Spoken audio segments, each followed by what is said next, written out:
I've had a good life. It's got to be said. Life's been good. Some might say it's been rather insignificant, or to put it another way, plenty more fish in the sea. Because I must admit, that's exactly what I am. One of the millions of guppies born, bred and raised here in the Sea of Galilee. Hey, you might laugh, you might think that's a bit boring, but we've had some fun. Oh, we've had some fun. For instance, guess what my favourite hobby is? Swimming. Well, to be honest, it's my only hobby, but I am very good at it. And down here, you've got to be, because you might not realise it, but the sea is a very perilous place to live. Everywhere you turn, there's danger, and you've got to be ready to dart away quick.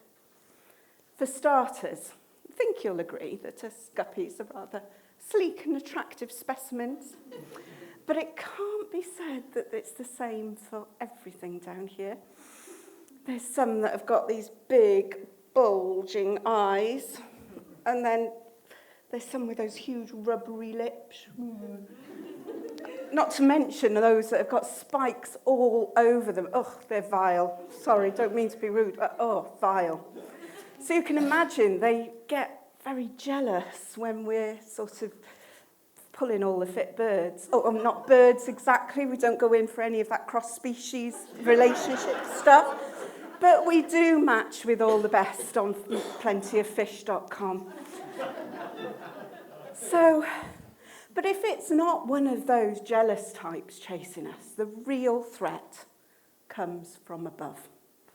Those huge nets, big barrel-shaped nets, that rest on the surface of the water and then sink down with their weights, lead weights around the outside, and they sink down.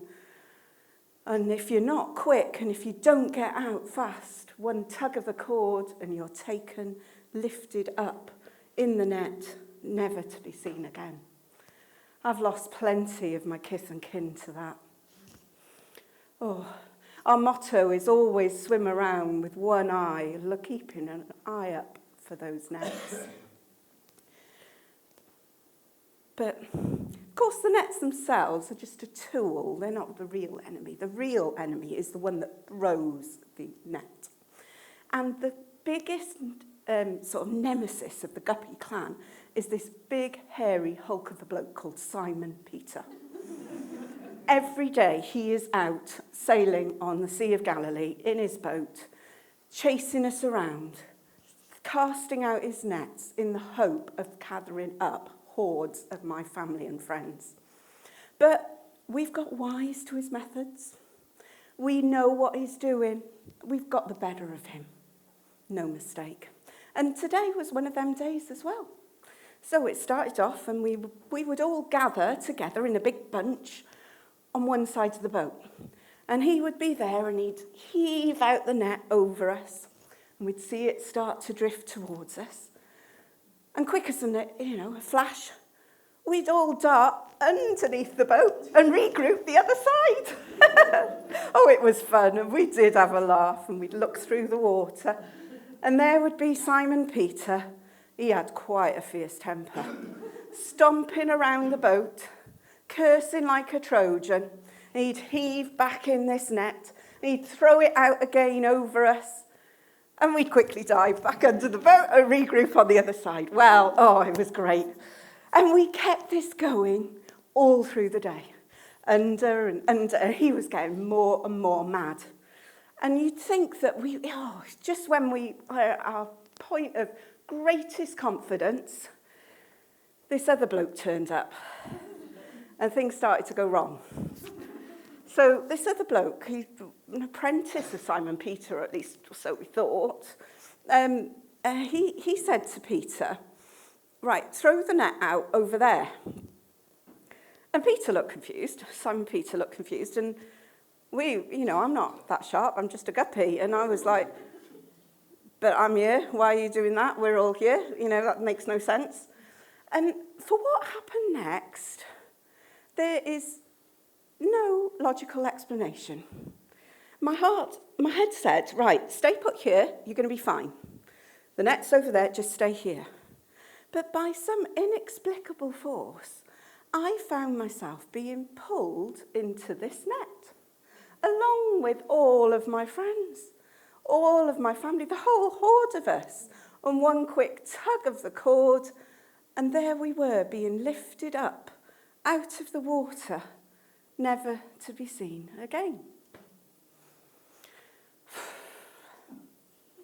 So, here I am, lying in this bucket at Harry Ramsden's. Lends a whole other meaning to the word gutted.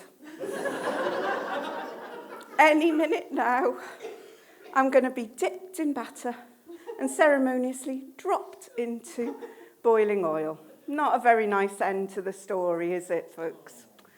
But, do you know, it's all right. We're the last of the victims. The Guppy clan is free to flourish. You're the victims now. That's got you, hasn't it?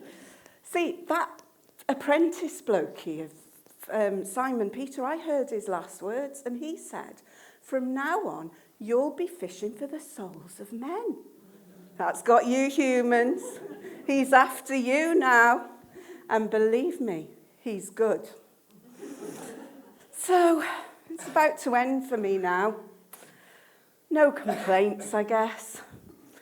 But what I would say with my last breath is keep one eye looking up permanently for those nets.